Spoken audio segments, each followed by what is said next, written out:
Hello, శ్రీమాత్రే నమః. నా పేరు డాక్టర్ రాజశేఖర్ పప్పు. ఈరోజు మనం లలితా సహస్రనామం గురించి తెలుసుకుందాము. లలితా సహస్రనామం ఎలా చదవాలి?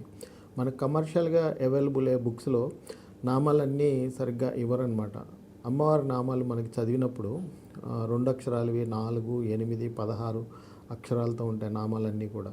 సో మనకి బుక్స్లో ఏంటంటే వాటిలన్నింటినీ విడగొట్టి ఇస్తారు. మనం అలాగే విడివిడిగానే చదువుతాం. సపోజ్ మనకి ఇప్పుడు ఫస్ట్ శ్లోకం తీసుకున్నాం అనుకోండి, శ్రీమాత శ్రీ మహారాజ్ఞి శ్రీమత్ సింహాసనేశ్వరి.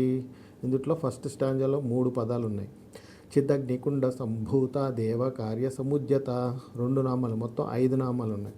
అలాగే ఇప్పుడు మనం 5వ శ్లోకానికి వచ్చాం అనుకోండి, దాంట్లో 2 స్టాంజాల్లో కూడా మనకి ఒక్కొక్క నామే ఉంటుంది, అంటే 2 నామాలే ఉంటాయి అక్కడ.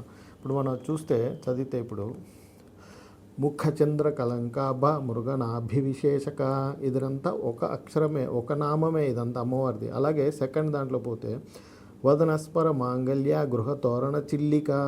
ఇలా మనం ఆపకుండా చదవాలి. అంటే లలితా సహస్రనామం చదివేటప్పుడు ఎక్కడ ఆపాలి, ఎక్కడ ఆపకుండా చదవాలి అన్నది తెలియాలి. అంటే ప్రతి నామం దగ్గర జస్ట్ ఒక బ్రేక్ ఇవ్వాలి.